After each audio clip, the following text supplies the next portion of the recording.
amigas de Argolla TV. Hoy es un día en que les voy a pedir que no me crean a mí, sino que le crean a las cifras. ¿Quién dijo esta frase hace algunas semanas? El virus es democrático, ataca a todos por igual.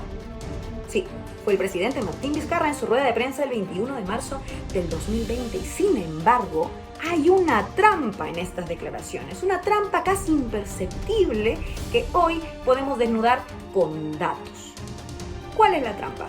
Que claro que el virus le puede dar a cualquiera, puede contagiar a cualquiera, pero no todos se pueden proteger del virus por igual. No todos pueden cumplir las medidas de confinamiento por igual.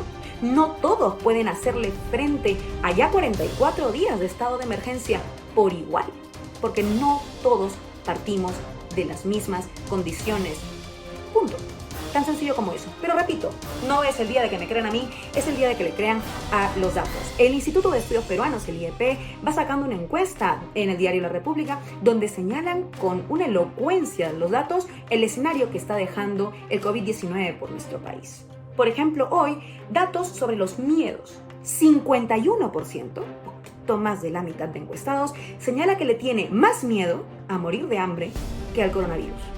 Un virus que mata le tiene más miedo a morir de hambre. ¿De qué creen que habla esto? De desigualdad. No lo digo yo, lo dice además excelentemente Laura Amaya, psicóloga y también investigadora del Instituto de Estudios Peruanos al respecto de estas cifras. Dice lo siguiente: hay quienes no solo temen por sus vidas, sino porque en el corto plazo la falta de dinero les gane la partida antes que un virus al que por ahora es preferible desafiar de cerca. La gente que rompe las medidas del confinamiento y que salen a la calle a buscarse la vida porque no tienen que comer, no lo hacen porque son kamikazes, suicidas, que quieren enfrentarse al virus a ver qué pasa. Lo hacen porque no tienen que comer. Ni ellos ni ellas, ni para sus hijos e hijas muchas veces. Lo estamos viendo también con la cantidad de personas que están caminando por la carretera central queriendo ir a sus pueblos donde por lo menos tendrán una chacra, un campo, un animal o simplemente los precios son menores, los costos de vivir son menores para hacerle frente a esta situación de crisis. Es una situación de crisis que está desnudando todas las desigualdades. Lo repito, 51% le teme más al hambre que al virus. Repito, un virus que mata. Pero no es el único dato que merece la pena revisar. Veamos el dato de trabajo. 43% señalan que le temen más a perder el trabajo. Ojo, le temen más a perder el trabajo que al virus. Esto tampoco es gratuito, porque nos vuelve a hablar de las condiciones materiales para hacerle frente a las medidas implementadas por el gobierno para impedir el contagio, para impedir los contagios por COVID-19. Pero a este dato le quiero añadir otro que me parece todavía más importante y que también vino en la encuesta que publicaron esta vez ayer en el diario La República. El 31% de encuestados ha afirmado que se ha quedado sin trabajo por el COVID-19. 31% es una cifra importante, poco menos de un tercio de encuestados. Es bastante. Y sin embargo, esto no es el dato que me pone los pelos de punta. Ojo con cómo digregamos este dato. 17% son del sector AB, 17% del sector socioeconómico más holgado, que mejor puede hacer frente a la crisis, que seguramente tenga algunos ahorros, que haya ganado seguramente más salarios durante su época de vida laboral, se ha quedado sin trabajo por este periodo, 17%. En el sector C, sin embargo, que ganan menos dinero, que es un sector socioeconómico menos holgado, es el 26%, es un poco más. Y espérense, en el sector socioeconómico D y E, o sea, el sector socioeconómico más vulnerable, es el 59% el que se ha quedado sin empleo por el COVID-19.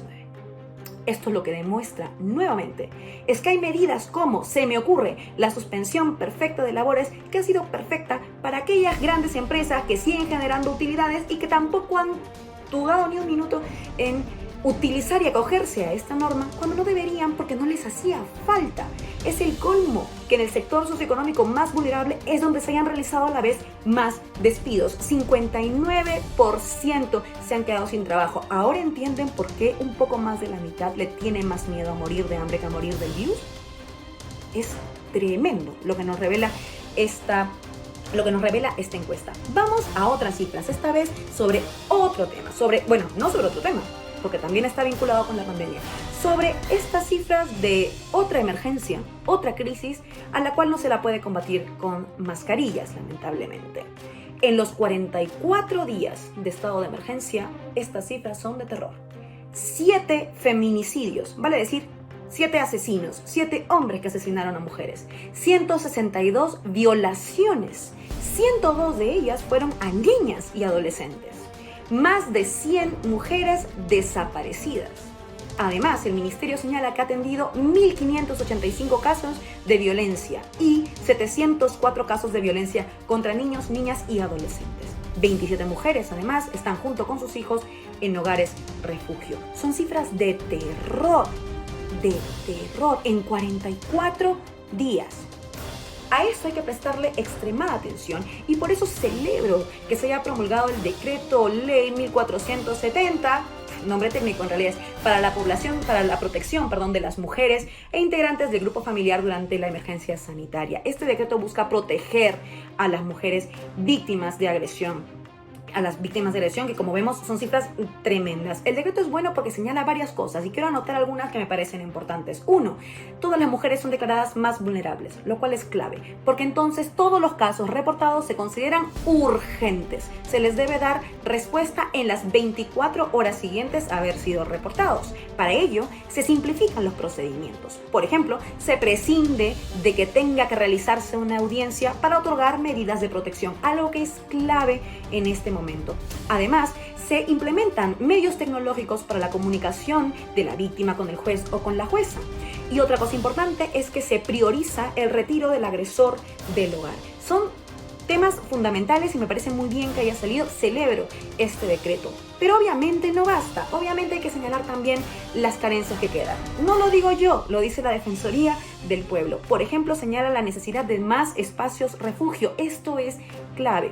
En España, por ejemplo, les cuento lo que estamos haciendo aquí, algunos centros turísticos y lugares de alojamiento, hostales o hoteles, incluso algunos, están siendo implementados, utilizados como espacios refugio para las víctimas de agresión, de violencia machista, porque además estos espacios no están abiertos en este momento por la crisis sanitaria, entonces se las puede utilizar para ello. Ahí una idea para el Ministerio de Mujer y Poblaciones Vulnerables. Además, es importante, esto es clave, educar a las fuerzas que tienen que patrullar las calles y cuidarnos también, eso está bien, pero hay que enseñarles esto del enfoque de género, es fundamental. Hay muchas mujeres que no pueden denunciar por la línea 100.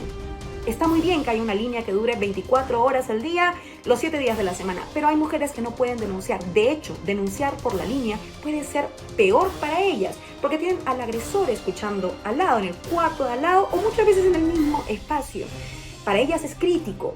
No pueden hacerlo de aquella manera. Estas mujeres muchas veces salen a denunciar en las comisarías y cuando se topan con las fuerzas del orden y los cuerpos de seguridad, las devuelven a casa diciéndole que tienen que hacerlo por la línea 100. Esto no puede ser. Hay que permitirles a las mujeres denunciar por la vía que sea posible, porque lo que están haciendo es cuidar sus vidas y cuidar las vidas de sus hijos y de sus hijas. Esto es fundamental.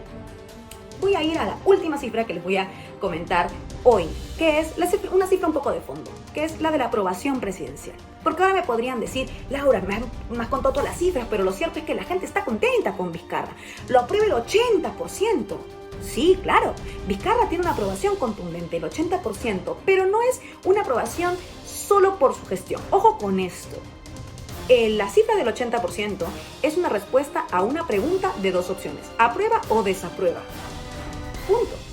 Cuando se les pide que valoren la gestión, que esa es otra pregunta, un 60% señala que es buena y muy buena. Hay una diferencia de 20 puntos porcentuales que podrían sinceramente decir simplemente que les parece que su gestión es regular, normal, pasable. ¿Por qué digo esto? No para decir que lo está haciendo mal, creo que el gobierno está haciendo lo mejor que puede, pero es importante anotar esto porque el gobierno no puede dormirse en los laureles por una aprobación que no es tal. Eso también tiene que ver con las gestiones de la crisis. Este 80% que aprueba la gestión de Vizcarra me parece a mí que responde más a una cuestión de responsabilidad cívica, de la unidad entre peruanas y peruanos, respaldando a un gobierno en un momento de crisis. Hay ejemplos de esto.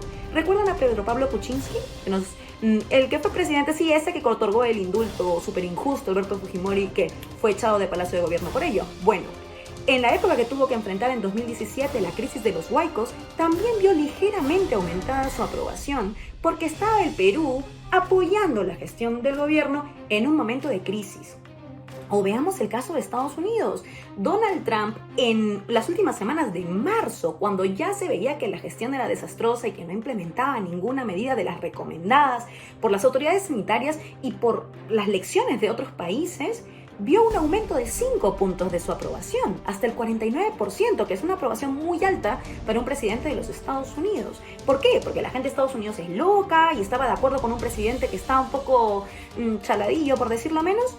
No, es porque suele haber una responsabilidad cívica de unión en los momentos de crisis. Esto en el caso de Trump ha empezado a bajar, claro, en el momento en que la data ha evidenciado cosas tremendas, como que es el país con mayor cantidad de fallecidos a nivel mundial.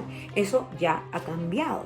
Entonces, ¿por qué señalo esta puntualización que me parece importante? Porque este es el momento de que Martín Vizcarra no se duerma en sus laureles, sino que haga todo lo contrario, que siga gestionando con valentía la crisis, porque contará entonces con el apoyo popular, pero que considere estas cifras que hemos visto que están pinceleando un escenario muy duro. Este es el momento de meter el dedo en la llaga, de hacer reformas estructurales, de hacerlo bien.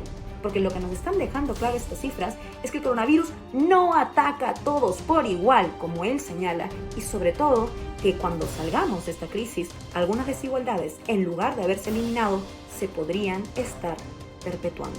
Este es el momento de hacer cosas valientes.